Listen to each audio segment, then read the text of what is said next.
I'm James Chau, host of the China Current. And I'm Laura de Belgique, contributing editor. Even before the pandemic, our global society has long been hit by poverty, hunger, and climate change.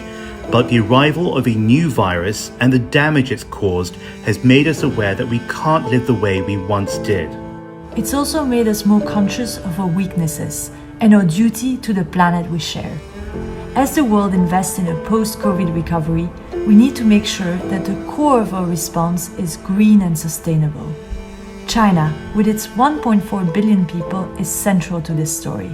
It's the world's biggest greenhouse gas emitter, but it's taking serious steps to transform its approach to the environment.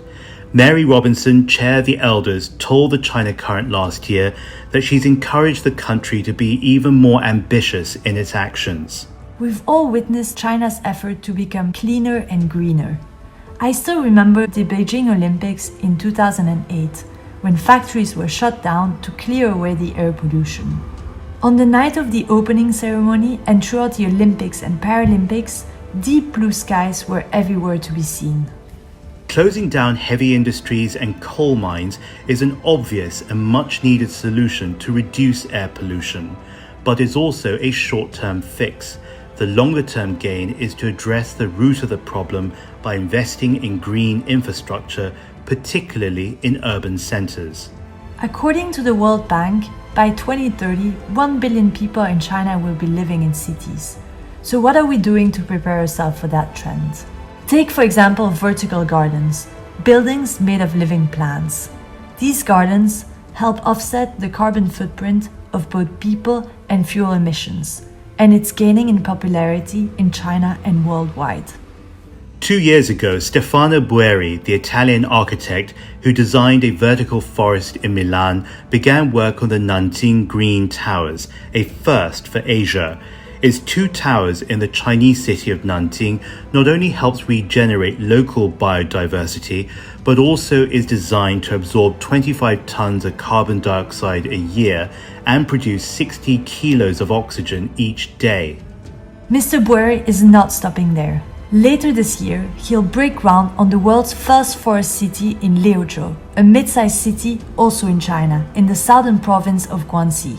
The forest city will be home to 30,000 people who will live amongst a landscape of 40,000 trees and 1 million plants.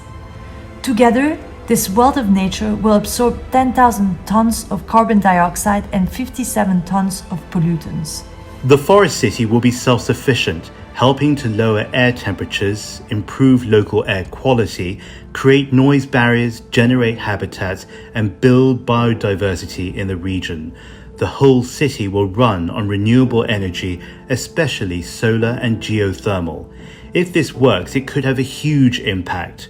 Liuzhou is a pilot for a series of mini-sustainable cities that could become a template for future urban centers in China. A second project is planned for Shijiazhuang, an industrial hub outside Beijing and one of the most polluted in the world. Forest cities and vertical gardens are just a few of many ideas for sustainable living. With the Winter Games in Beijing in 2022, China, with the International Olympic Committee, is trying to make the event as green as possible. But there's another opportunity before them. China, with other countries like India and the US, will meet for a major summit that seeks a global green recovery from the pandemic. And maybe the outcomes of this meeting will reset the world towards something better. I am James Chau. You're watching the China Current.